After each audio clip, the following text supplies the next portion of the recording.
Hi, welcome to class.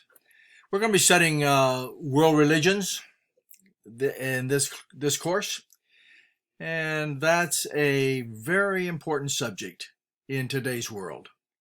Several years ago, I was talking with an administrator here at the college and talking about what would or should be realized or done by any student graduating from a Christian university like this. And his comment was that he thought there should be 3 required courses of every graduate of a Christian university, no matter what their major was. And I really forget exactly what the 3 were.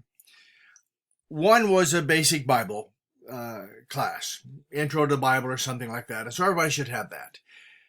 And it was the second one, maybe it was a hermeneutics class or something. I don't exactly remember that. But the third one was he felt that every single graduate should have a class in world religions.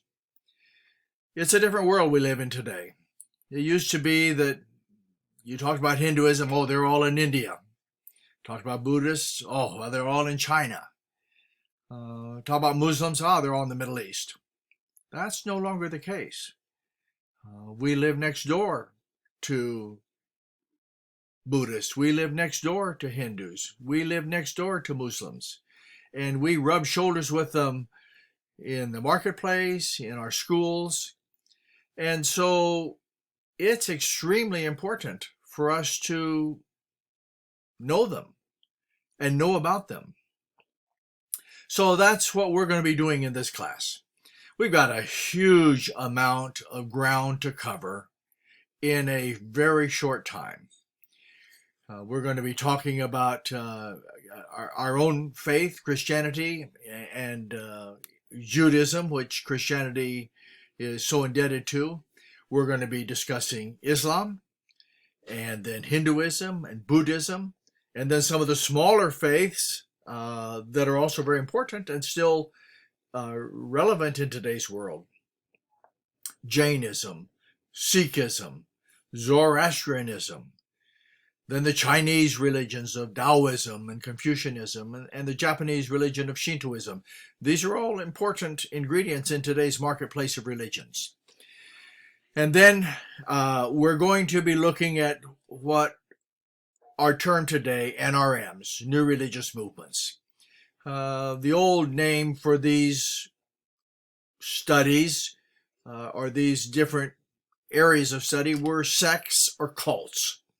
But the new name that is used to term them are New Religious Movements. And these would include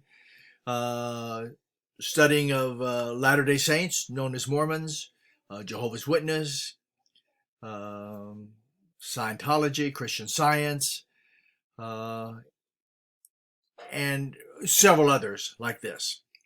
So that's the scope of our study. A lot of material for us to wade through, but it's important material. As Jesus left the earth, he gave what we know as the Great Commission. And Matthew records it in the 28th chapter of the last several verses. And I'll just read that. It's known as the Great Commission, and this is what he says. He commissions us, his disciples, including you and I today. Therefore, go and make disciples of all nations, baptizing them in the name of the Father, and of the Son, and of the Holy Spirit, and teaching them to obey everything that I have commanded you. And surely I am with you always to the very end of the age. Well, if we're going to reach others, which we are commanded to do in the Great Commission, we have to know about them. We have to understand them. We have to be able to speak their language. And I'm not talking a physical language, but I'm talking speak their heart language. We have to approach them in terms that are meaningful to them. And that's what we're going to be looking at in this course. So welcome aboard, and we'll have a great time together.